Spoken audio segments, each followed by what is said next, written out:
শুভ দুপুর বন্ধুরা। তো পরশু দিনকে আমাদের এক বোন আর কি, ওর ছেলের বার্থডে হয়ে গেছে। তো অনেক দিন পর আমাদের সবাইকে একসাথে পেয়ে সবার মানে ফ্রি হয়েছে এরকম ভেবে সবাইকে ডেকেছিল ওর বাড়িতে।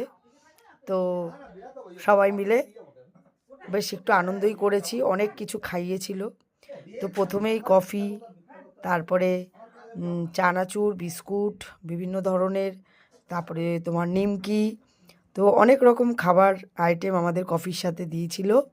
তো সেইগুলি খাওয়া দাওয়া করলাম, করে তারপরে সবাই মিলে একটু গল্প গুজব আড্ডা এইসব একটু হলো। তো বাচ্চা অনেক দিন চলে গেছে, কিন্তু তবুও সবাইকে একসাথে পাচ্ছিল না বলে বলতে পারছিল না। তো তারপরে ওর বাড়িতে আমরা সবাই মিলে পৌঁছে গেছিলাম। সেই ভিডিওটাই তোমাদের কাছে শেয়ার করছি। আমি সব রকম ভিডিওই তোমাদের কাছে শেয়ার করি, আমার দুঃখ কষ্ট আনন্দ, হ্যাঁ, সবটাই তোমাদের কাছে শেয়ার করি। তো আজকে শেয়ার করলাম ভিডিওটা। তো আনন্দের মুহূর্তগুলো তোমাদের সাথে ভাগ করে নেওয়ার জন্য সবসময় আমি চেষ্টা করি। এই যে আমার এই বোনটা, এই দেখো, ওর বাড়িতে এসেছিলাম। আর এই যে পুচকুটা, এই পুচকু সোনাটা, ঠিক আছে, ওকে বলছি একটু দাঁড়া, ও কিছুতেই দাঁড়াবে না। হ্যাঁ, তোমরা দেখেছো ওর সাথে আমার অনেক ছবি, আমি আদর করে ছবি তুলেছি ওর সাথে অনেক। খুব কিউট বাচ্চাটা ওর। আর ও সবাইকে আপ্যায়ন করছিল, এই যে আমাদের গুলু বাচ্চাটা, হ্যাঁ, খুব দুষ্টু, খুব দুষ্টু। তো বেশ ভালোই মজা হলো। ওর হাজব্যান্ড আমাদের কফি বানিয়ে দিয়েছিল। এই যে সোনা বাচ্চা, এই যে সোনা বাবা এটা, হ্যাঁ, এই যে এই বাবুটার হ্যাপি বার্থডে চলে গেছে।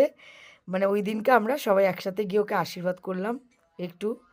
আর বেশ খাওয়া দাওয়া জমিয়ে করলাম সবাই মিলে। প্রথমে স্ন্যাক্স দিয়ে শুরু হয়েছিল। হ্যাঁ, তোমাদেরকে সেই আনন্দগুলি আজকের এই ভিডিওতে আমি তুলে ধরেছিলাম, দিয়ে তোমাদেরকে শেয়ার করলাম। সবাই দেখো, আর ভিডিওটা ভালো লাগলে কমেন্টে জানিও কেমন লাগলো। দেখো আমাদের জীবনটা খুব মানে ছোট, সংকীর্ণ আর কি জীবন। হ্যাঁ, তো কখন এই আছে এই নেই। তো এই বিস্কুটটা ভীষণ ভালো ছিল, দেখো, নিমকি বিস্কুট, বিস্কুটটার নাম এত টেস্টি বিস্কুটটা। ওকে আবার বলছিলাম নিমকিটা, বিস্কুটটা আর চানাচুরটা, তিনটেই অসাধারণ, খুব টেস্ট ছিল। তো সেই জন্যই আনন্দগুলি করি সবাই মাঝে মাঝে। আর সেইগুলি আমি ভিডিওর আকারে তোমাদেরকে একটু দেখাতে নিয়ে চলে আসি। সবাই ভিডিওটা দেখো বন্ধুরা। আর তোমরা আশা করি সবাই ভালো আছো। আমি বাটানগর থেকে